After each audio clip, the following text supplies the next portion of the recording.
the good old summertime, in the good old summertime.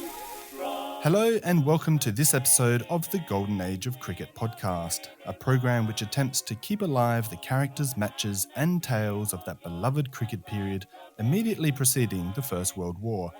My name is Tom Ford. 120 years since he last played a test match, few cricketers continue to be clouded in as much mystery and intrigue as the great Indian player K.S. Ranjitsinhji. As the first non-white sportsman to win international fame, Ranjitsinhji's popularity at the height of his playing career was matched only by the great W.G. Grace.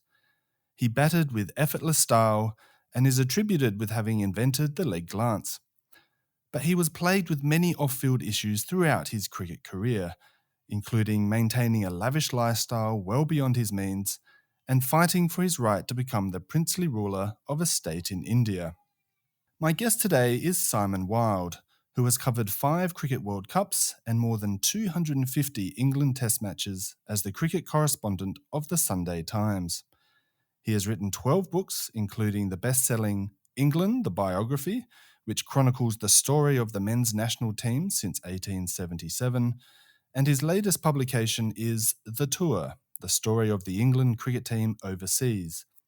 But it's one of his earlier books which concerns us today, Ranji, the Strange Genius of Ranjitsinhji. Simon, welcome to the podcast. Hi, Tom.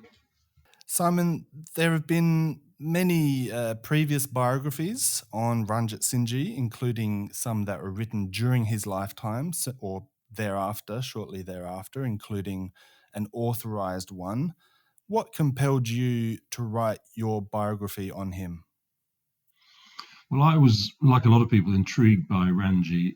He was such an exotic figure at a time when cricket was essentially played by white people. There were no Asians playing cricket really at the highest level, and yet this guy Ranji was not only playing but was extremely good. He was as good as anyone around.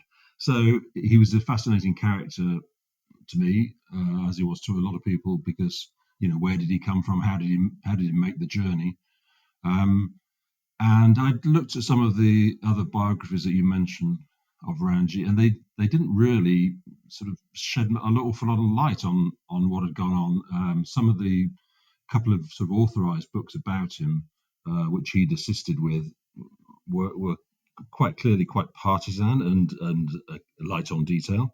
And then Alan Ross had written one in the early 1980s, which was sort of, what's the word? I mean, it was a stylish, elegant tribute to Ranji, but again, it was not really a case of it wasn't really a case of him doing any historical research as such. It was more of an essay, if you like, of appreciation. So I sort of felt there was something to be done to be dug a little deeper, and I suppose what really gave me a breakthrough was that I went to the India Office Library in London, where a lot of documents were brought back after Britain gave India its independence in the late 1940s, and all the British officers, civil servants who'd been working there for generations, they came home and they brought all the papers back with them, and they're in this depository in London, and it's the India Office Library. And I went there, and clearly nobody had been there before, really, looking for Ranji anyway, and I found several files on him, and it was immediately obvious to me then that there was a lot more to the Ranji story than we knew.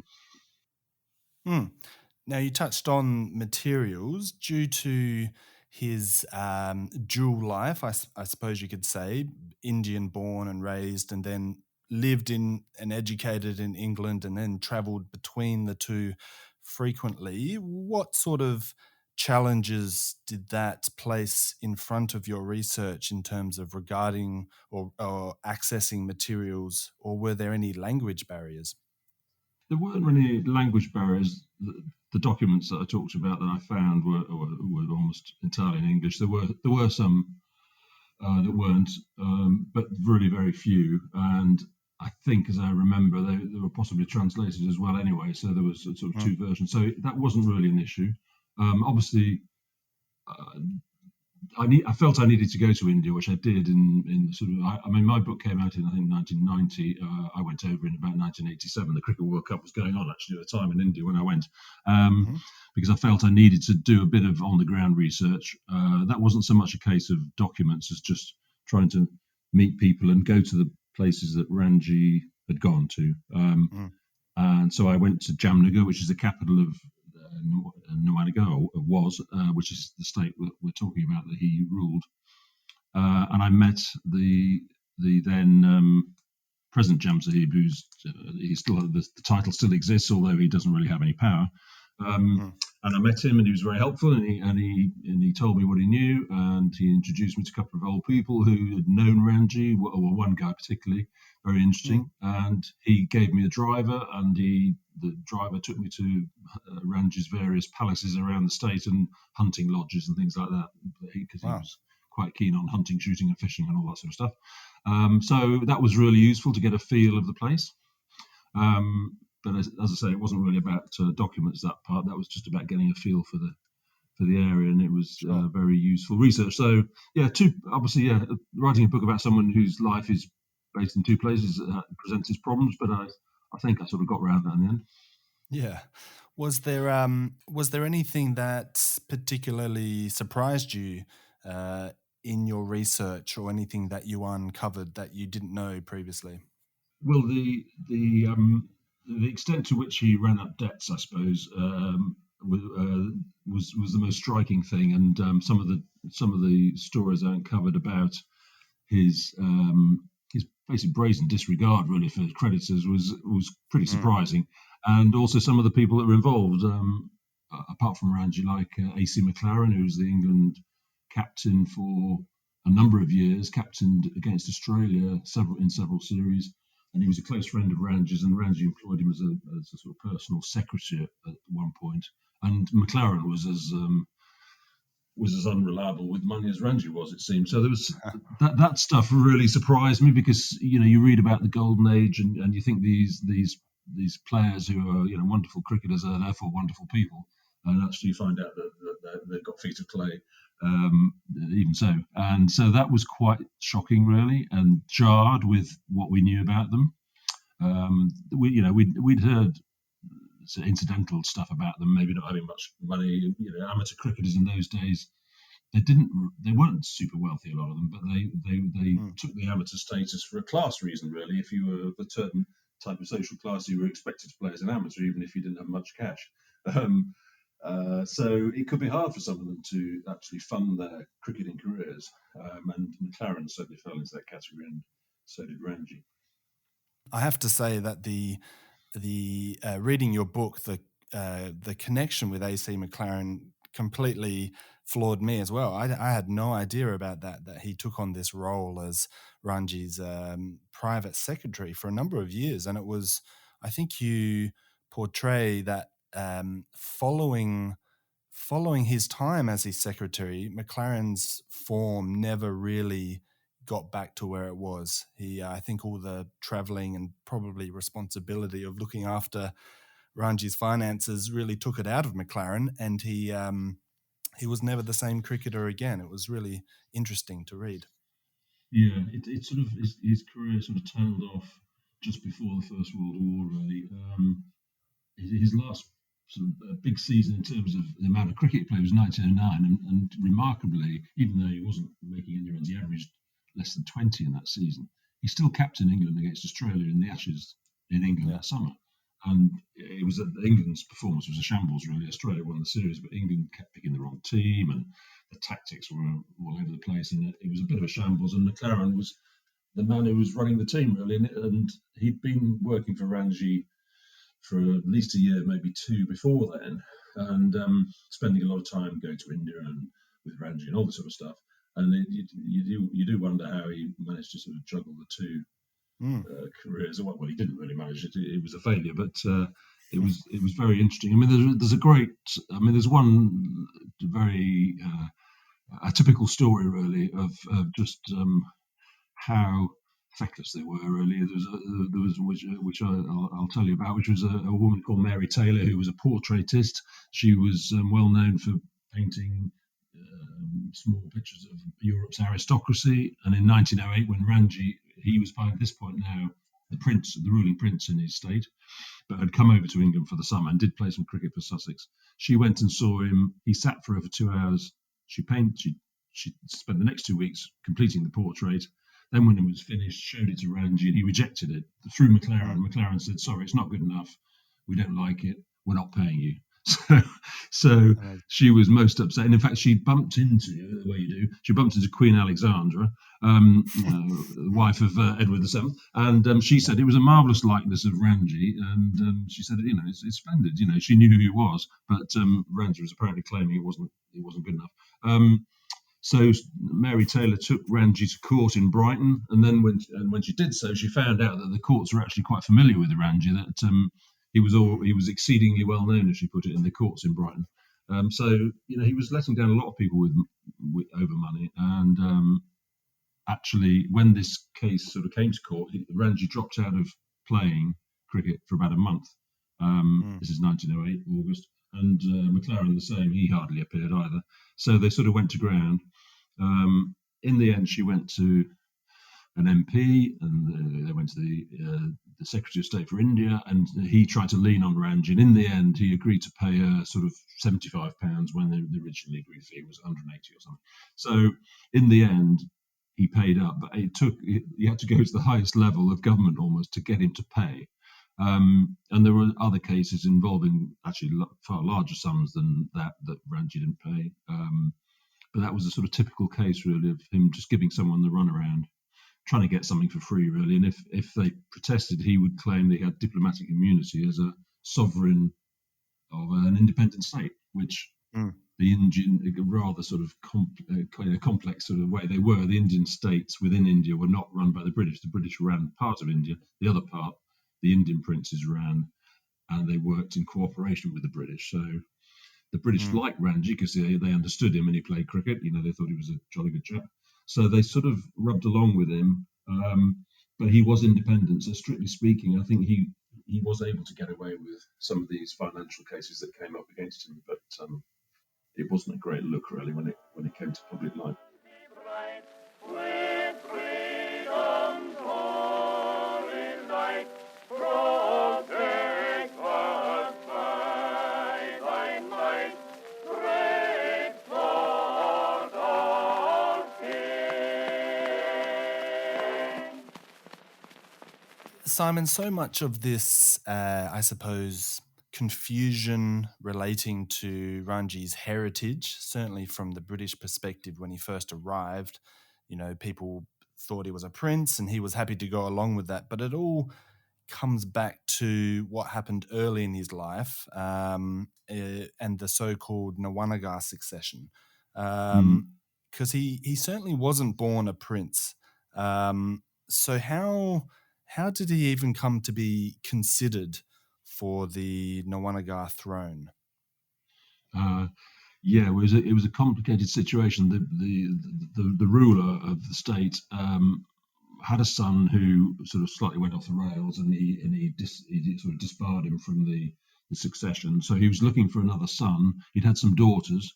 So there was a period of about 5 years where he hadn't actually got a male heir, and Ranji's grandfather was a cousin of his. So the ruler went to him and said, "Can I take one of your young relatives as an heir until such time as I have an heir, or if I don't have one, then he remains my successor, if you like." So this arrangement was this deal was struck, but Ranji was never formally adopted. There had to be a ceremony. It never happened, partly because Ranji's family, well, particularly his father, was a fairly obstreperous character who he was described as a drunkard by the British. So the ruler actually went off the idea, and then when Ranji was about 10, the ruler did in fact have a son and heir, and so Ranji's sort of direct involvement with the succession sort of ended when he was about 10. And there is actually a letter which still exists when he was 12, written by the ruler, telling him, spelling out to him exactly what was happening, which was that you are not my heir. the succession ceremony was never carried out, but as a token of sort of respect to you and loyalty to you, I'm going to send you to a college in Rajkumar, the Rajkumar College in Rajkot, which was a sort of, it's almost like a school along English public school lines, and was for sort of developing ruling princes. So Ranji, although he wasn't officially a prince and wasn't likely to become one, was educated as such, and his education sort of took off at this college. And he was a bright boy. He was quite good at sport, good at tennis particularly, academically good, and so he had an advantageous education, but was not strictly in the succession at all, but he had been briefly considered for it.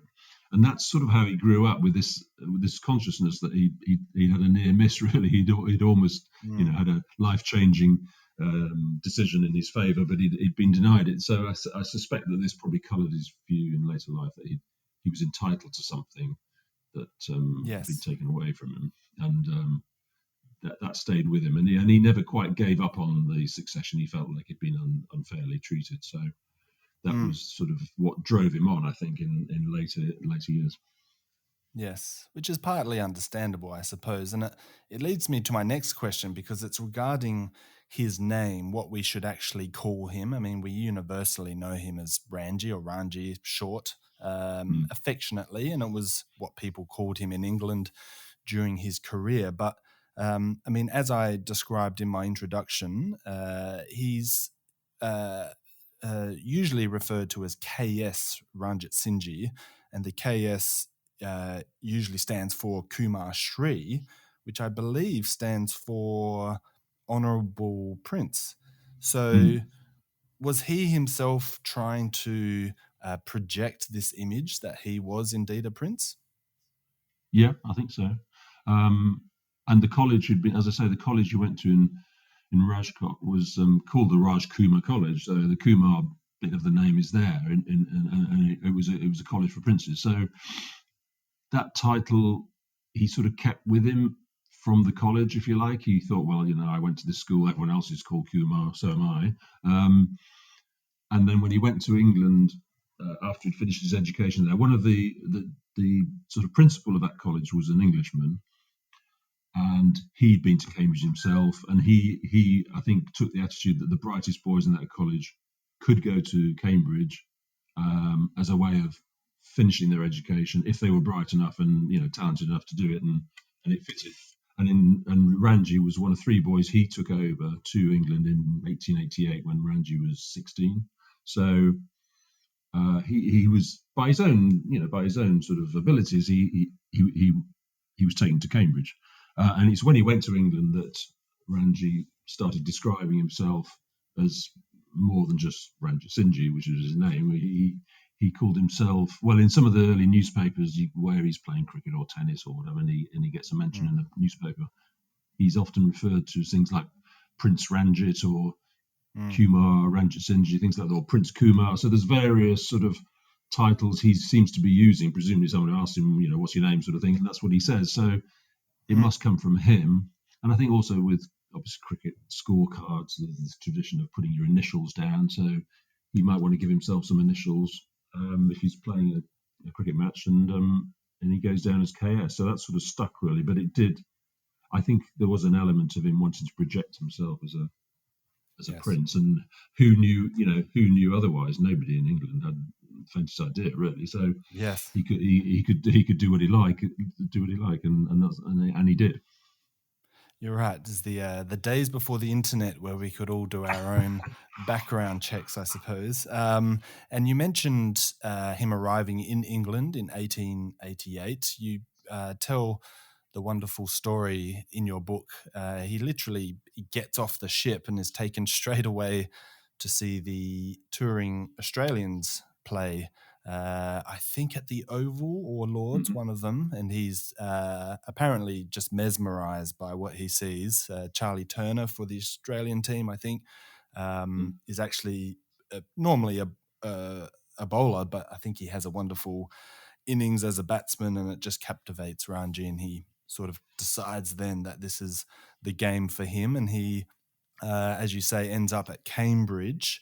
What's interesting about his trajectory, I suppose, as a cricketer, is that it is at Cambridge that he really forms his the ability as a batsman that he was to later become famous for. But he had a tough time getting the establishment at Cambridge to notice him, which is possibly because of his skin colour. And in particular, he struggled to get the attention of Stanley Jackson. Is that right? Yeah, Stanley Jackson was the captain at Cambridge and would become, well, in fact, he played for England in the early 1890s and would play alongside Ranji. Very great cricketer in his own right and future captain of England. He was at Cambridge at that time, and he didn't.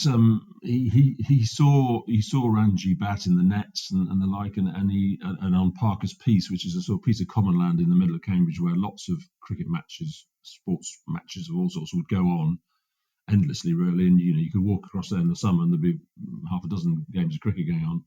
And he saw Ranji batting in one of those games, and it's quite a big crowd watching, and what's all the fuss about, sort of thing. And then he watches him bat, but he thinks, although he's this guy, this Indian chap who's scoring runs, he doesn't think much to his technique. So the thing was that Ranji played in a different way from most conventional cricketers, and so at first glance you might think, well, he's not doing it right, sort of thing.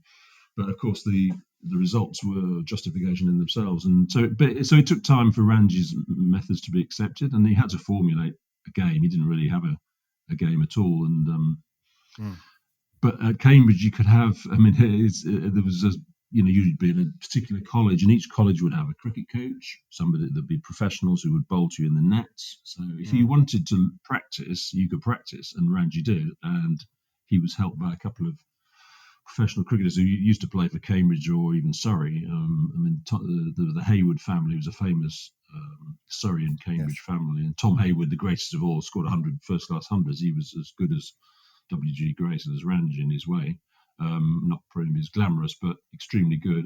Dan Hayward was a relative of his. He coached Ranji a lot, and there's this famous story of Ranji's right foot being pegged down to the crease because he kept sort of shifting away from the ball because he probably thought it was hard and didn't want to be hit by it, like we all do when we first play cricket. It's quite a hard ball. And he pegged his back foot down and told him to keep still, and this led to Ranji learning to stay in line with the ball, but also to sort of take a step over to the right side of the wicket with his left leg, in the sort of, I suppose, still trying to get out of the way of it, but then flicking it down to find leg. So he developed this sort of unusual leg side game, because in those days, the public school way of playing cricket was that you always hit the ball through the offside. That was regarded as the gentlemanly way of doing it and the properly stylish way of doing it. Hitting to leg was a bit unseemly, really. But Ranji developed a really strong leg side game as a result of this rather sort of unusual coaching method that was used when he was probably 19 or 20, and you can see the consequence of that change quite quickly, because he scored a lot of runs in club cricket in Cambridge. So he wasn't really doing it at the university; he was doing it he'd play for local club sides, and he scored 100 after 100. He scored 2,000 of the scorecards that survived in 1892. He scored over 2,000 runs. There were probably plenty of other games as well. So he suddenly became very good at scoring runs. But this was all happening away from the sort of established way of breaking through. So someone like Stanley Jackson wasn't convinced by all this stuff, or if he knew much about it. But eventually he was persuaded by some of the professional coaches that actually Ranji was better than a lot of the people he was picking in the Cambridge team. So eventually Ranji got his chance. Yes. And just on that, I mean, you described it very well just then, but I just want to touch on it a bit further about these unorthodox strokes that Ranji starts to introduce to cricket. As you say, it wasn't the gentlemanly way to often bat, hitting balls onto the leg side. It was more, certainly for an amateur, the offside was where they were expected to make their strokes, and it wasn't so much how many runs they made, it was how they made them. Do you think in a sense, it took someone like Ranji, who wasn't of the British establishment, I suppose, to introduce these strokes, almost as if he didn't know any other way. Yeah, I think that's true. I think he could he could get away with it to an extent. Also, he didn't have the same background. He came over to England from India at age 16, 17. So he'd never really been exposed to the sort of traditions that the other young cricketers might have been exposed to. So he was coming at it with a different mindset, a different eye, and people would say, well, he doesn't know any better, if you like. But eventually, the justification is in the runs he scores. Interestingly, I mean, Stanley Jackson, who eventually picks him for Cambridge, actually went to India in the winter of 1892-3, which is the winter before Ranji was picked, and he went on an amateur cricket tour to India, and he saw other Indian players playing the game. However, they played it probably in quite rudimentary fashion, or in a different way, an uncoached way. And so I think he came back from that tour with perhaps a more open mind to actually the fact that they might be doing it differently, but it actually still works, And yes. So he was maybe a little bit more tolerant. So I mean, Jackson still deserves some credit, I guess, for picking him. It would have been easy for someone just to say, "I'm still not picking this chap. He's not, he's not playing the way we're expected to play." But he gave him his chance, and although Ranji didn't score very big runs for Cambridge, he didn't do badly either. And eventually, this sort of led to a couple of years later, Sussex then signing him up to play for them. There's no particular connection with Sussex really, other than I think he knew he was friendly with a couple of their players, in fact, including Billy Murdoch, who's a famous Australian cricketer who was already playing for Sussex, and I think he'd got to know Ranji, so there was a connection there. And I think Murdoch encouraged him to join Sussex, and you had to sort of live in residence in a county for 2 years to be eligible to play for them. I'm pretty sure that Ranji never lived in Sussex for 2 years before 1895 when he made his debut. But again, as an amateur, sometimes they bend the rules a little bit. Yes. So yes, he ended up at Sussex, and he scored a big 100 on his debut, really, and never looked back. And there was some, I think you wrote in your book, there was some, I think his debut for Sussex was only revealed the day before or something. So if anyone objected, it was too late anyway. So Billy Murdoch and the Sussex team, I think, just knew how to get or knew the loopholes, and they sort of slid him in, and the rest is history, as they say. Yes. And he had this seemingly to us this meteoric rise in terms of success. So 1893 is when he debuts for Sussex, and within 3 years he's playing for England against the visiting Australians of their 1896 tour, and he hits what is still regarded today as one of the most legendary innings, certainly on debut. He hits 154 not out in the second innings to save the match. I think the match is a draw, the Old Trafford Test. But this seemingly rapid rise to the top and the fame that came with that, do you think that added to the public's mystique surrounding Ranji? Yeah, I do. Yes, he done. Like I say, he hadn't done much at Cambridge. He played a few matches before he joined Sussex. He also played a few matches for sort of MCC and a few club sides, things like this. Again, didn't really do that. I'm talking about first class cricket here. Didn't really do much, and then he scores 100 on his debut for Sussex, 150 against MCC and Lords. Big place to do it. And scores a lot of runs in his first full season, 1,700 runs. That's a lot in those days. And then in the next year, 1896, is when the Australians come over, he scores 2,780 runs, which was a record for a season at that point. So within 2 years, he's become, in a way, the best batsman there's ever been.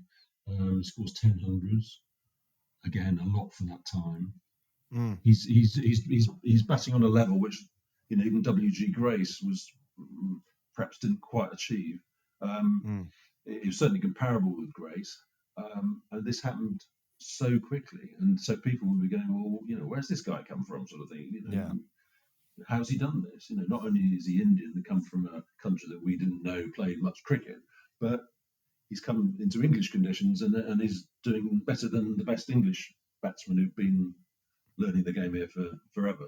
So I think that does create a sense of astonishment and wonder, really, that he's a bit of a magician. There's quite a lot. If you look at the language used to describe him in newspaper reports, and or even other players talking about him, they talked about a conjurer and a magician and things like this. It was magical. Yes. What he was doing was considered as magical, really. But in fact, as we've already said, a lot of hard work had gone into the development of his game, but it was away from the public eye. They didn't know that had been happening, but he'd done a lot of hard work in the nets in Cambridge. And so it wasn't really an overnight thing at all, but that's how it appeared to the wider public, and that certainly added to the aura of magic about him. But again, Ranji seemed to play up to it a bit, didn't he? I mean, I think he mentioned how I think he grouped all Indians into this example, had better eyes, or that they could see the ball quicker or something. So, he's not, he's not standing away from these, the names that they're using to describe, this magic, as you say. I mean, he's sort of, I feel like he's living up to it, or that he's trying to almost take advantage of it, that he is different, and that was working to his advantage. Yeah, I think so. I think as we're saying, this business of what was happening back in India with his place in the succession, or rather his loss of the loss of his place in the succession, would have rankled with him, and he would have. I think he quite quickly saw that cricket was a way of burnishing his reputation and giving him fresh standing, and this might open doors to him, and as indeed it did, so that he could lobby the British to give him some status back in India. The British the British civil service in India were quite active in helping the princes. As I've said, they were politically they were independent, really, but the British did deal quite closely with them, and I think he may have realised that the British could help him with his hopes of getting back the throne that had been taken from him. So I think he used cricket as a vehicle to achieve his political aims, but also just to achieve, he needed he didn't have any money. He just had an allowance from the state, from India, not much, but he needed some means of achieving something when his cricket stopped. I think he saw he was playing the long game. Thanks for listening to part 1 of this episode on the life and career of the great Indian batsman K.S. Ranjitsinhji, with my guest Simon Wilde. If you're a fan of the podcast, remember to subscribe on your preferred platform, leave a review, and follow the podcast on social media. I'd love to hear from you. My name is Tom Ford. Bye for now.